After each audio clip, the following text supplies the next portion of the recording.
Bonjour à toutes et à tous. Bienvenue dans ce vestiaire Sport Elite Tech Toulouse.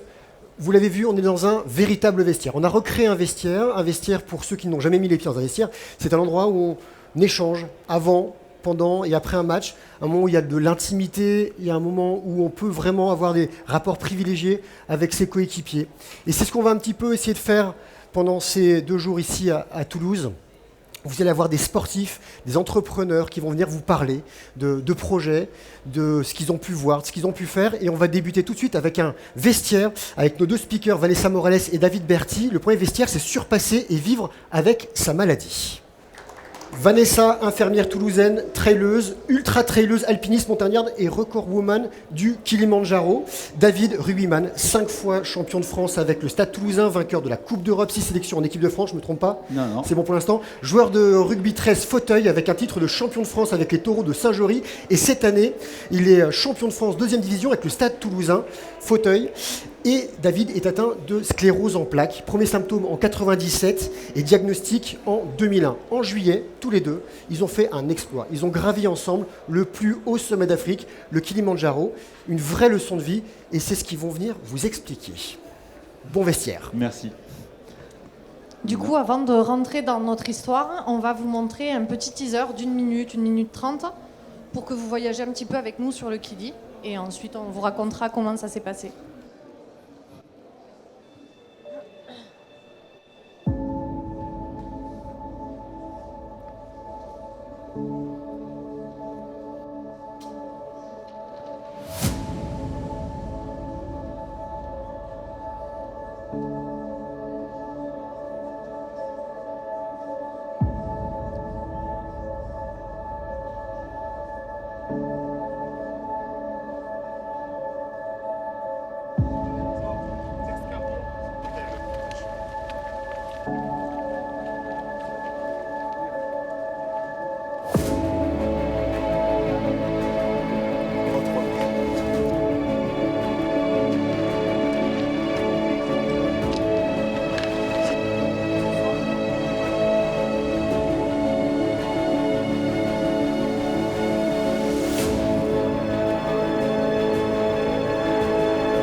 Merci.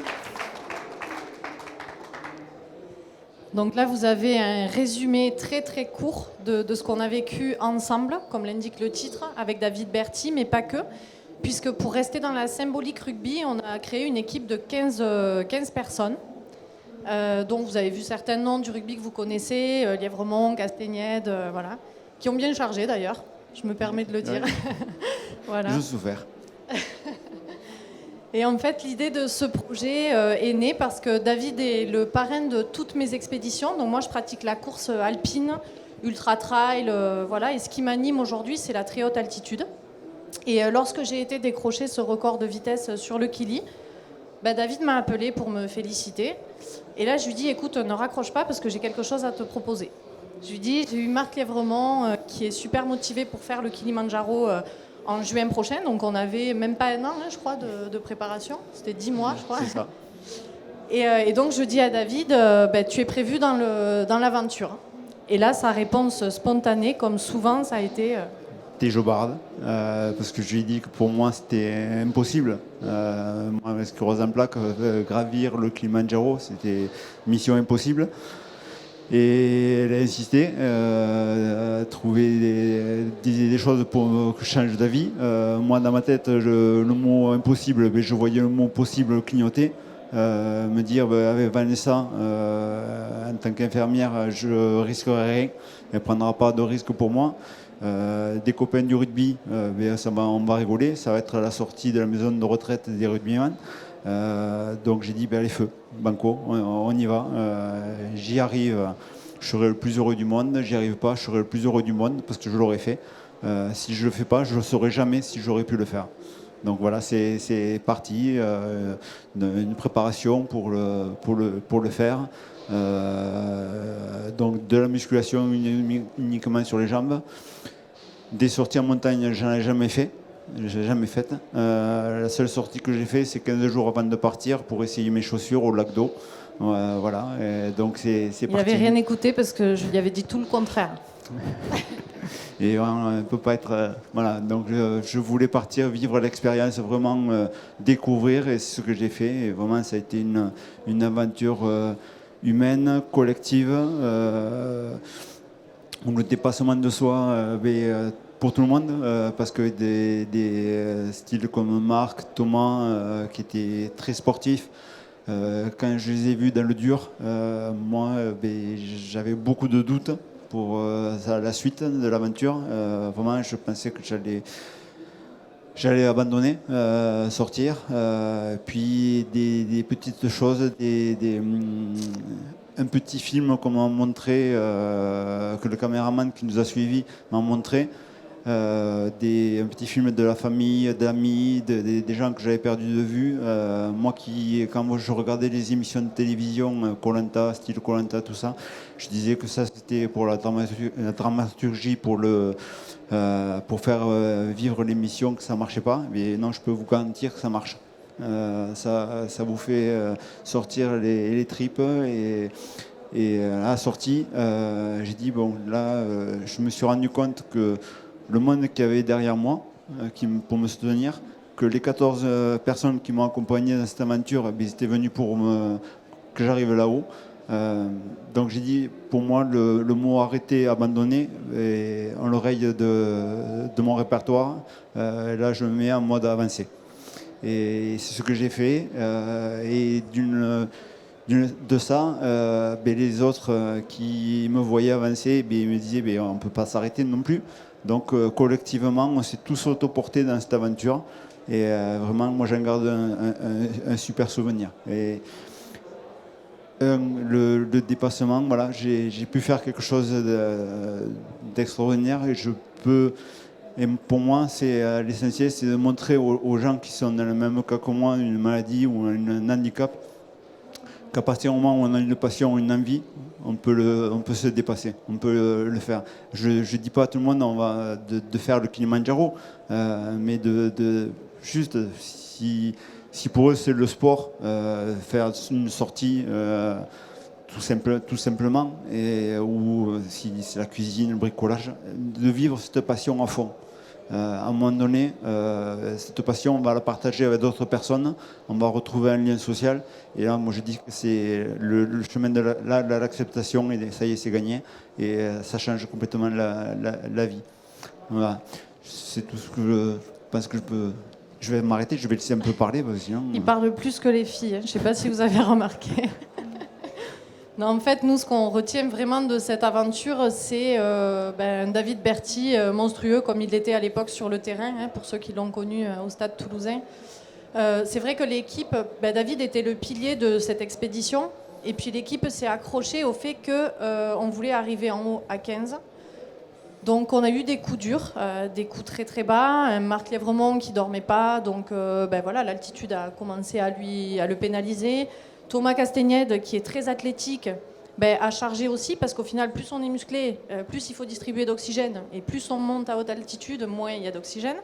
Donc Thomas a chargé aussi sur le 3e jour, et puis mentalement, forcément, quand on voit David Berty qui rebondit comme il le fait tous les jours, on s'est dit, ok, nos petits bobos, on les oublie, et puis on va monter pour lui. Donc ça a été vraiment une force pour nous tous. Et puis voilà, c'est vrai que l'idée d'avoir un film, c'est génial, parce que je pense qu'on va gonfler nos petits-enfants dans quelques années en disant « T'as vu ce que j'en ai fait ?» mais voilà, c'est de lui montrer aussi « Ok, David, tu as la sclérose en plaques, mais regarde ce que tu es capable de faire. » Et d'ailleurs, au départ, c'était un peu ta crainte. Il me disait « Oui, mais avec la maladie… » Je dis « Écoute, moi, j'emmène un sportif de haut niveau. La maladie, elle est dans ta valise. On l'embarque aussi, il n'y a pas de problème. Par contre, on va éviter qu'elle nous pourrisse l'aventure. » Et puis, ça a pas mal fonctionné. Oui, parce que toute l'expérience, j'ai vraiment pas pensé du tout. Mes petits tracas du quotidien, par exemple, un exemple tout simple, quand je promène mon chien, j'ai toujours la jambe gauche, j'ai des fourmis, j'ai du mal à marcher. Mais là, Bon, alors par contre, il rien nous a inventé des positions de descente. Vous savez, une position un petit peu comme ça. Mais je pense que c'était surtout les quadris qui ramassaient dans la descente. Oui, c'était la descente. La montée, ça s'est très bien passé, à part la dernière journée où ça a été très très dur. L'arrivée là-haut, quand on faisait les photos, il y a une personne qui arrive, il me dit bon, maintenant on va descendre. Et là, je le regarde et je dis pardon, mais c'est pas fini, là, on rentre pas à l'hôtel, on se douche et on fait pas l'apéro. Non, il faut descendre. Bon, et là, ça a été mon chemin de croix. Il faut savoir que la descente, elle dure 2 jours. Donc c'est 2 jours où on perd énormément de dénivelé sur un terrain qui n'est pas stable du tout, du moins la première journée. Donc j'avais tenté de les prévenir en leur disant c'est bien, vous avez tous des grosses cuisses, grimpez, j'avais aucune inquiétude. Par contre, pour la descente, il y en a pas mal qui ont souffert. Et moi, c'est le cas. Les premiers 5 mètres, les cuisses qui me brûlaient. Tous les 5 mètres, je disais au guide de m'arrêter parce que pour me reposer. Et dans la seconde où je posais mes fesses sur le caillou, je m'endormais. Et au bout de 15 mètres, j'avançais pas, je leur ai dit laissez-moi dormir un petit peu et je vous rejoins. Et ils m'ont dit non, là ça marche pas comme ça ici. Donc j'ai eu droit à 5-6 personnes autour de moi qui m'ont porté de 5008 à 4006. 4006 et à 4006, mais tous les 200 mètres, je leur disais d'arrêter parce que j'avais mal au bras, mal aux jambes pour de les serrer. Et à 4006, ils m'ont mis sur un brancard. Alors un brancard au Kilimanjaro, c'est un sommier métallique avec des barrières. Ils ont mis un matelas, un sac de couchage, 2 sacs pour me caler. Ils m'ont sanglé, saucissonné de partout. Le brancard, il y a une roue au milieu. Donc un guide devant, un guide derrière, 2 sur le côté. Et pendant 2h30, j'ai fait Space Mountain. Voilà, donc impossible de dormir, mais bon, je faisais une confiance aveugle. Et à 4000, ils m'ont descendu à 4000. Et à 4000, j'ai mangé, j'ai dormi, j'ai récupéré. Donc j'ai pu terminer l'aventure avec tout le monde. Et justement, ce qui a été impressionnant dans ce que David vient de dire, c'est que quand ils l'ont redescendu en brancard, pour l'expédition, en gros, pour David, c'était retour à l'hôtel. Il était hors de question qu'il passe une autre nuit en tente et surtout que le lendemain, il redescende à pied avec l'équipe. Sauf que quand David est arrivé au camp de base, les porteurs lui disent « Bon allez, tu bois, tu te réchauffes et puis on repart pour te ramener à l'hôtel. » Et là, David a dit « C'est hors de question. Je suis bien, je dors ici, je descends demain avec les copains. » Donc là, on s'est tous dit « Ok, l'ampoule, on l'oublie, le bobo dans le dos, on l'oublie. » Voilà. Donc oui, il a été je voulais surtout pas terminer l'aventure comme ça. On a tous dit depuis le départ, on part à 15, on monte à 15, on est arrivé à 15 là-haut, donc on finit à 15. Donc pour moi, j'ai dit, je passe la nuit, je vais récupérer et je descendrai avec tout le monde. Et je suis content parce que sinon j'aurais raté la fameuse partie de rugby avec tous les guides et les porteurs. Donc j'ai terminé l'aventure, pour moi c'était le plus important. Oui, parce que c'est vrai qu'on a fait une mêlée à 4600 mètres, je crois, ou 4000 mètres. 4000 mètres. Et une partie après de rugby sur la redescente aussi à 4000 avec les Tanzaniens et tout le monde qui s'était prêté au jeu, quoi. Voilà. Donc c'était chouette. Non, c'était une aventure exceptionnelle que je conseille à toutes les personnes de vivre sa passion, ces aventures-là. Moi, je découvre toutes mes... Maintenant, je fais des interventions, je croise des personnes atteintes de sclérose en plaques, tout ça, et qui m'appellent, qui me contactent, qui me disent ton expérience, ta vision, j'ai envie de faire des choses. Et moi, pendant les 4 ans après l'annonce de la maladie, où je broyais du noir, j'étais état dépressif, des idées assez morbides, j'ai toujours regretté de ne pas avoir croisé quelqu'un qui me montre que je vais pouvoir continuer à travailler, continuer à faire du sport, continuer à fonder une famille, continuer à vivre. Peut-être que je l'ai croisé, mais je n'étais pas prêt de l'écouter. Et quand j'ai accepté, j'ai dit si je peux être ce petit grain de sable pour quelqu'un, je le fais avec plaisir. Voilà. Je pense qu'aujourd'hui, David, il fait partie de ces personnes qui donnent de l'espoir. Et là, le fait de ramener des images, c'est de lancer peut-être des personnes qui n'osent pas se lancer dans des objectifs aussi grands, mais il n'y a pas que des objectifs aussi grands. Et puis, pour ceux qui n'ont pas le courage ou les possibilités physiques, comme on dit, c'est faire voyager par procuration.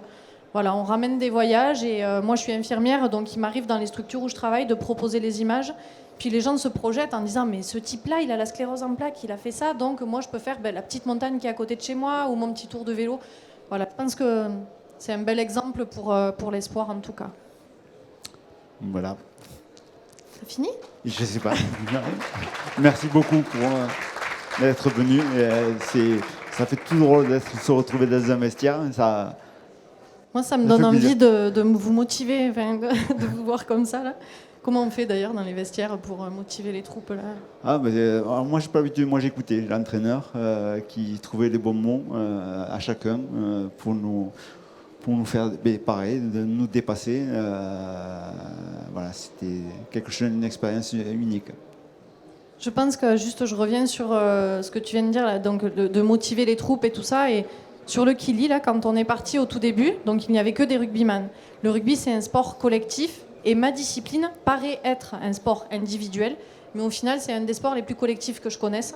Parce que derrière, il y a toujours une équipe, il y a toujours le staff, il y a les porteurs et tout ça. Et à travers cette expédition, ce que j'essayais de démontrer aux rugbyman, c'était que justement, on était en équipe. Et je sais pas si tu te souviens, au début, tout le monde était un peu dans son coin à dire « je vais y arriver », machin là, bon, pour David. Puis au final, on a tous fait de nos faiblesses une force commune. Et moi, j'étais un peu celui qui était au milieu du vestiaire pour tenter de les motiver quand ça allait pas et tout ça. Donc, Oui, merci pour ta patience. Parce que c'est oui, vrai que du gardiennage aussi. Mais... c'est vrai. Et puis aussi le petit border collie, quand il y en a un qui traînait, elle venait redescendre pour les mordre le mollet pour le faire remonter. Non, mais c'est vrai que ça a été une aventure collective, comme on l'a dit. On ne se connaissait pas, la plupart on ne se connaissait pas. On s'est découvert la veille du départ. Et puis tous avec un objectif différent pour certains, d'autres, mais on s'est tous réunis, on s'est tous regroupés et on est tous avancés dans le même sens. Et vraiment, c'est une expérience où on montre que la force d'un collectif, on peut faire beaucoup de choses. Merci beaucoup de votre attention. Merci. La diffusion du film est prévue ? Alors, on a un 12 minutes qui a été diffusé sur Canal+ récemment, qui était en boucle derrière nous, là. Et pour la journée mondiale de la sclérose en plaques au mois de mai, on aura un 52 minutes sur France 3. Très bien, super. Bravo. D'autres questions ? On va faire tourner le micro, merci. Non, juste pour nourrir ces 15 rugbyman, qu'est-ce que vous avez pris là-haut sur la montagne ? Parce que je pense que c'est un peu compliqué pour ce type de personnes là-haut. Qu'est-ce que vous avez mangé là, pendant l'ascension ? Je me dis que peut-être pour des rugbyman habitués à manger costaud... non. On a très bien mangé. À ce côté-là, on a très bien mangé. On a mangé même des choses qui, d'habitude, le porridge le matin, c'était pas... Mais on s'est habitué, on n'avait que ça, donc on faisait avec. On a même mangé des frites et du poulet grillé à 4000 mètres d'altitude, donc c'était pas mal.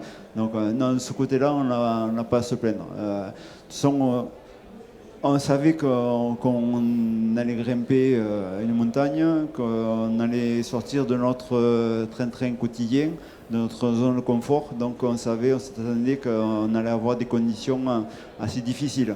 Donc, c'était pas du tout ce qui nous gênait le plus. Enfin, pour moi. Bon, après, ils oublient de dire qu'on avait Olivia, quand même, qui était une petite maman qui a amené du saucisson, du pâté, des trucs improbables sur le Kili, donc du comté, exact, voilà. D'autres questions ? Ah oui, il y en a pas mal, les questions, on va faire tourner. Je m'en occupe. Ouais. Oui, David, bonjour. Une question purement médicale. Est-ce que par rapport à ta sclérose en plaques, tu as eu beaucoup de commotion cérébrale ? Alors, des commotions, j'en ai eu quand je jouais. Non, est-ce que c'est ça ? Je ne sais rien. Apparemment, Peut-être. Mais tous les joueurs de rugby qui ont eu des commotions cérébrales, je ne connais pas beaucoup de monde qui a eu une sclérose en plaques. On est sur le joueur de Clermont qui aujourd'hui justement attaque Clermont par rapport à sa pathologie actuelle. Et il attaque Clermont parce qu'en fait il a eu énormément de commotion cérébrale et se retrouvent avec une pathologie dont je ne donnerai pas le nom. D'accord. Gros point d'interrogation. D'accord. Non, mais je me suis jamais posé la question si c'était ça. Il y a une étude qui a été faite par rapport à ça. Et aujourd'hui, c'est vrai qu'il n'y a pas beaucoup de joueurs qui ont eu malheureusement des scléroses en plaques, mais qui ont eu des pathologies type Parkinson, donc qui peuvent être très liées. Et une grosse étude qui est en train d'être faite par rapport à ça, et d'où justement les précautions qui sont prises aujourd'hui par rapport aux joueurs commotionnés. D'accord. Faites tourner le micro. Bon, mais tout d'abord, bravo. C'est Merci. une belle vitrine et surtout une belle valeur que vous diffusez. Donc, je suis fan et ma question est plutôt simple. C'est quoi le prochain projet? Je peux laisser Vanessa répondre. Parce que en général, moi je sais rien, c'est elle qui le sait. Donc le prochain projet, en fait, j'ai demandé de l'aide cette fois aux gars. Là, cette année, je les ai amenés sur le Kilimandjaro. Et moi, j'ai besoin d'eux en janvier 2024, puisque je vais tenter un record de vitesse sur l'Aconcagua. Donc c'est le plus haut sommet de la Cordillère des Andes en Argentine. Et on passe un step, puisque là, de 6000, on va passer à 7000 mètres. Et il a dit oui. Il n'était pas au courant. Félicitations, David. Non, pas au courant. Ok. Bah, t'as dit oui. Je vais juste rajouter ce qu'elle a oublié de dire, c'est que il y a un certain Florent qui nous a accompagnés au Kilimandjaro, qui a eu la bonne idée de demander un mariage à Vanessa. Et donc Vanessa nous a appelé quelques jours pour nous inviter au mariage. Mais vu comme elle me le disait, j'ai dit qu'est-ce qu'elle va nous faire encore? Et voilà, et donc elle se marie en haut du Carlitz, donc au mois de juin, on va remonter en haut du Carlitz donc monter en mocassin et en costard, ça va être dit, je ne sais pas comment ça va faire. C'est vrai, oui. Bonjour et félicitations à vous deux. Le temps que ça a duré pour l'aller et le retour, du coup, le périple? On a fait ça en 6 jours. Enfin, 4 jours d'ascension, 2 jours de descente, donc 6 jours. Une dernière question. Bravo pour votre détermination. J'avais une question. Quand Vanessa est venue vous chercher, vous appeler, vous avez dit c'est impossible avec ma maladie. Alors vous avez parlé d'un des effets physiques quand vous baladez votre chien. Quels sont justement les effets physiques de la maladie qui vous faisaient penser que c'était impossible? Et mes jambes, la force des jambes, l'équilibre. Quand je suis dans un petit périmètre, tout ça, j'ai tendance à perdre l'équilibre. Je suis presque comme si j'étais en état d'ébriété. Donc ça, et puis la fatigue. Des fois, une fatigue, je fais rien, je suis fatigué. Donc c'est tout ça des crampes. La nuit en général, toutes les nuits j'ai des crampes. Je découvre des muscles que je ne savais même pas que j'avais un muscle là. Donc j'apprends à me connaître. Mais voilà, c'est tout ce genre de choses. Et comme je le disais tout à l'heure, par chance, toute l'expédition, la nuit des crampes, j'en ai pas eu. L'équilibre, j'y pensais pas trop. J'étais aidé, j'avais des bâtons, tout ça. Je sais que des moments, quand on a traversé un mur qui était assez pentu, il fallait mettre les mains, tout ça. Quand je me suis retrouvé devant le mur, j'ai dit, je vais pas pouvoir. Mais quand je regardais tout le chemin qu'on avait parcouru, j'ai dit, bon, mais là, tu peux pas t'arrêter, il faut monter. Tu montes. Je sais après que derrière moi, j'avais toujours quelqu'un derrière moi qui était là. Quand je perdais l'équilibre, je sentais une main qui me retenait. Donc je pouvais... je dis, j'y pensais pas. Je pensais qu'une chose avançait. Voilà. Eh ben, merci beaucoup. Vous pouvez encore applaudir David et Vanessa. Merci beaucoup. Merci. Je vais récupérer le micro. Prochain moment sur ce vestiaire, les pitchs Sport Unlimited, ce sera à 11h avec des solutions, des innovations. Venez découvrir des startups, des entreprises qui viendront pitcher 4 minutes par pitch et ils seront 5 ces entreprises. Et je vous dis à tout de suite. Merci beaucoup. Merci beaucoup.